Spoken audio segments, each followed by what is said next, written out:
Nayanthara, Dhanush and Netflix நடுவில் இருக்கிற பிரச்சனை இன்னைக்கு ஒரு வைரல் நியூஸாக மாறி இருக்கு. இன்னைக்கு இண்டஸ்ட்ரியில் இருக்கிற பல டாப் டேலண்ட்ஸை வந்துட்டு தனுஷ் தான் வந்துட்டு இன்ட்ரடியூஸ் பண்ணியிருக்காரு அப்படிங்கிறதுல எந்த ஒரு டவுட்டுமே கிடையாது. அட் த சேம் டைம் நயன்தாராவும் பர்சனல் லைஃப், ப்ரொஃபஷனல் லைஃப்னு பல பிரச்சனைகள் பார்த்துட்டு தான் இன்னைக்கு லேடி சூப்பர் ஸ்டார் அப்படிங்கிற ஒரு பொசிஷனுக்கு வந்திருக்காங்க. Which is not an easy thing. இதுக்கு டிஃபரெண்ட் பெர்ஸ்பெக்டிவ்ஸ் இருக்கு. ஸோ அது என்னென்னு ஒன்னொன்னா கவர் பண்ணி. நயன்தாரா, தனுஷ். நயன்தாராக்கு பிரபுதேவாவோட பிரேக்கப் ஆனதுக்கப்புறம் அவங்க ப்ரொஃபஷனலாக ஒரு சின்ன பிரேக் எடுத்துக்கிட்டாங்க. அந்த டைம்ல ஹீரோயினை மட்டும் இல்லாமல் நிறைய படங்களில் ஸ்பெஷலான சாங்ஸ்ல அப்பியர் ஆகிறதுக்கு அவங்களுக்கு ஆப்பர்ச்சுனிட்டிஸ் வந்து. ஃபார் எக்ஸாம்பிள் சூர்யாவோட சிங்கம் 2 இன்ட்ரோடக்ஷன் சாங்ல பார்த்தீங்கன்னா அஞ்சலிக்கு பதிலாக ஃபர்ஸ்ட் நயன்தாராவை தான் அப்ரோச் பண்ணியிருக்காங்க. பட் அவங்க அதில் இன்ட்ரெஸ்ட் இல்லை அப்படின்னு சொன்னதுனால அஞ்சலியை வச்சு ப்ரொசீட் பண்ணியிருக்காங்க. பட் இதே நயன்தாரா தனுஷோட ப்ரொடக்ஷன்ல வந்த ஃபர்ஸ்ட் படமான எதிர்நீச்சலுக்கு ஃப்ரீயாவே பண்ணி கொடுத்தாங்க. இதை தனுஷ் சாரே வந்துட்டு நிறைய இடங்கள்ல மென்ஷன் பண்ணியிருக்காரு. இப்படி ஃப்ரெண்ட்ஸா இருந்தவங்களுக்கு நடுவில் அப்படின்னு தீர்க்க முடியாத பிரச்சனை. நயன்தாரா, நெட்ஃபிளிக்ஸ். 2022ல நயன்தாராக்கும் விக்னேஷ் சிவனுக்கும் மேரேஜ் ஆகுது. அந்த டைம்ல பாத்தீங்கன்னா இந்த செலிபிரிட்டிஸோட மேரேஜ் ஃபுட்டேஜஸை வந்துட்டு OTT பிளாட்ஃபார்ம்ஸ் ரிலீஸ் பண்றது ஒரு ட்ரெண்டா போயிட்டு இருந்துச்சு.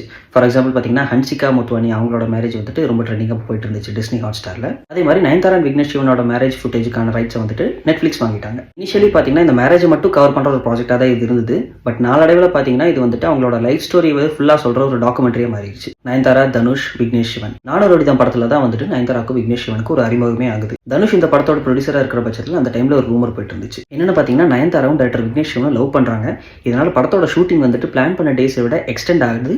And at the same time இதுக்கு வந்து தனுஷ் பொறுப்பு எடுத்துக்க மாட்டாரு. இந்த எக்ஸ்டெண்ட் ஆகிற 3 days ஆஃப் ஷூட்டுக்கு பாத்தீங்கன்னா நயன்தாரா அவங்களோட சொந்த காசை போட்டு தான் வந்து ஷூட்டிங்கே முடிச்சு கொடுக்குறாங்க அப்படின்னு நியூஸ் பரவுது. ப்ரமோஷன் வைஸும் சரி, ரெகக்னிஷன் வைஸும் சரி, எதிர்நீச்சலுக்கு அவர் எந்த அளவுக்கு இம்பார்ட்டன்ஸ் கொடுத்தாரோ இந்த படத்துக்கு அந்த அளவுக்கு தரல. பி ஹானஸ்ட், அப்படி என்னதான் இந்த படத்தோட ஷூட்டிங்ல நடந்துச்சு அப்படின்னு நம்மளுக்கு தெரியல. ஏன்னா எந்த சைட்ல இருந்து யாருமே வந்துட்டு அதை பத்தி இன்னும் ஓப்பனா பேச ஆரம்பிக்கல. நயன்தாரா, நெட்ஃபிளிக்ஸ், தனுஷ். இப்போ இந்த மேரேஜ் கவரேஜை பார்த்தீங்கன்னா நெட்ஃபிளிக்ஸ் எப்படி பிளான் பண்ணுறாங்கன்னா ஒரு லவ் ஸ்டோரியாக நம்ம ப்ரொஜெக்ட் பண்ணலாம் அப்படின்னு சொல்லிட்டு. ஸோ அப்படி பார்க்குறப்ப இதோட ஸ்டார்டிங் பாயிண்டாக இருக்கிறது 400 தான். நயன்தாராக்கும் சரி, விக்னேஷ் சிவனுக்கும் சரி, அவங்களோட லவ் ஸ்டோரி இந்த இடத்துல இருந்து ஆரம்பிக்குது. ஸோ அது உங்களுக்கு ரொம்ப ரொம்ப ஸ்பெஷல். இந்த படத்தோட ஃபுட்டேஜஸ் அண்ட் அதர் மெட்டீரியல்ஸ் வந்துட்டு ப்ராப்பராக யூஸ் பண்ணணும் அப்படின்னு சொல்லிட்டு நயன்தாராவும் நெட்ஃபிளிக்ஸும் வந்துட்டு தனுஷை அப்ரோச் பண்ணுறாங்க. அண்ட் பாஸ்ட் 2 years இந்த ப்ராசஸ் டிராக் ஆகிட்டே இருந்திருக்கு. சரி, இந்த 400 தான் படத்தோட செக்மெண்ட்னால தான பிரச்சனை அப்படின்னு சொல்லிட்டு அதை விட்டுட்டு நம்ம நயன்தாராவோட லைஃப் ஸ்டோரியை கான்சென்ட்ரேட் பண்ணி போகலாம் அப்படின்னு சொல்லிட்டு நெட்ஃபிளிக்ஸ்ல இருந்து முடிவெடுக்கிறாங்க. அப்பதான் இந்த ப்ராஜெக்ட் ஒரு டாக்குமெண்ட்ரியா மாறுது. அந்த ரூட்ல போலான்னு பிளான் பண்ணி தான் இப்போ November 18th வந்துட்டு அதோட ரிலீஸை பிளான் பண்ணியிருக்காங்க. கொஞ்ச நாளுக்கு முன்னாடி அதோட ட்ரெய்லர் ரிலீஸ் ஆச்சு. அந்த ட்ரெய்லர் வந்ததுக்கு அப்புறம் தான் இந்த பிரச்சனையே வெட்ட வெளிச்சமாகுது. அந்த 3 second ஃபுட்டேஜ் யூஸ் பண்ணதுக்கு நயன்தாரா கிட்ட இருந்து 10 crores வேணும் அப்படின்னு சொல்லிட்டு தனுஷ் ஒரு லீகல் நோட்டீஸ் அனுப்புறாரு. இந்த இடத்துல தான் நயன்தாரா பஸ்ட் அவுட் ஆகுறாங்க.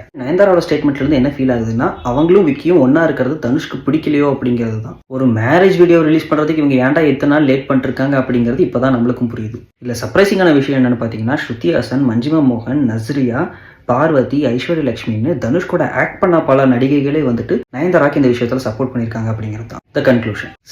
நெட்ஃபிளிக்ஸ்ங்கிறது ஒரு பக்கா கார்பரேட். அவங்க எப்படி தனுஷை அப்ரோச் பண்ணாங்க, ப்ராப்பரா பேசினாங்களா இல்லையா அப்படிங்கறதெல்லாம் கண்டிப்பா நம்மளுக்கு தெரியாது. ஏன்னா கண்டிப்பா நெட்ஃபிளிக்ஸோட சைட்ல இருந்து ஒரு பார்கெயின் தனுஷோட நடந்திருக்கும். நயன்தாரா அவங்களுக்கே அதுல ஒரு கிளாரிட்டி கிடைக்காது. பிகாஸ் தேர் கார்பரேட்ஸ், அவங்க எல்லாத்தையுமே வெளிப்படையா சொல்லணும்ட்டு எந்த அவசியமும் கிடையாது. அது மட்டும் இல்லாம இந்த மாதிரி OTT பிளாட்ஃபார்ம்ஸ் எல்லாம் இப்ப என்ன பண்ண ஆரம்பிச்சிட்டாங்கன்னா ஒரு படத்துக்கு சைன் பண்ணும்போது ஒரு ரேட், அந்த படம் ரிலீஸ் ஆனதுக்கு அப்புறம் ஆடியன்ஸ் ரெஸ்பான்ஸை பேஸ் பண்ணி அதோட ரேட்டை குறைக்கலாம் அப்படின்னு சொல்லிட்டு ஒரு விஷயத்தை ஆரம்பிச்சிருக்காங்க. ஃபார் எக்ஸாம்பிள் இந்த தங்கலான், இந்தியன் 2 மாதிரியான படங்களுக்குலாம் வந்துட்டு ஆடியன்ஸ் ரெஸ்பான்ஸ் கம்மியானதுமே ஒரு சர்டன் % ஆஃப் அமௌண்ட்டை குறைச்சிக்கிட்டு தான் வந்துட்டு இந்த OTT நிறுவனம் ப்ரொடியூசர்ஸ்க்கு கொடுத்துருக்காங்க. ஸோ இந்த இஷ்யூல ஒரு கார்பரேட் பிளே இருக்குங்கிறத கண்டிப்பா மறந்துடாதீங்க. இங்க நம்ம நோட் பண்ண வேண்டிய விஷயம் என்னன்னா போயஸ் கார்டன்ல வீடு, ஹாலிவுட், பாலிவுட்னு ஸ்ட்ராங்கான ஒரு கரியர்னு இருக்கிற தனுஷ் வந்துட்டு எதுக்கு 10 வருஷத்துக்கு முன்னாடி வந்த ஒரு படத்தோட ஃபுட்டேஜை கொடுக்கறதுக்கு 2 வருஷம் இழுத்தடிக்கணும். அண்ட் அதுல இருந்து 3 seconds ஒரு ஃபுட்டேஜை யூஸ் பண்ணதுக்கு 10 crores எதுக்கு கேட்கணும் அப்படிங்கிறது தான். அப்படி ஒரு ஸ்ட்ராங்கான ரீசன் இருக்கிற பட்சத்துல தனுஷோட சைட்ல இருந்து யாராவது அது ஓப்பனா சொன்னா மட்டும்தான் அது வெளியே தெரியும். இல்லாட்டி இது பியூர்லி ஒரு ஈகோ கிளாஷாக தான் எடுத்துக்கப்படும். நான் பர்சனலி என்ன ஃபீல் பண்றேன்னா இதுல நம்ம எந்த ஒரு ஸ்டான்ஸுமே எடுக்க முடியாது. பிகாஸ் என்ன நடந்துச்சு அப்படின்னு சொல்லிட்டு நம்மளுக்கு எக்ஸாக்ட்லி கண்டிப்பா தெரியாது.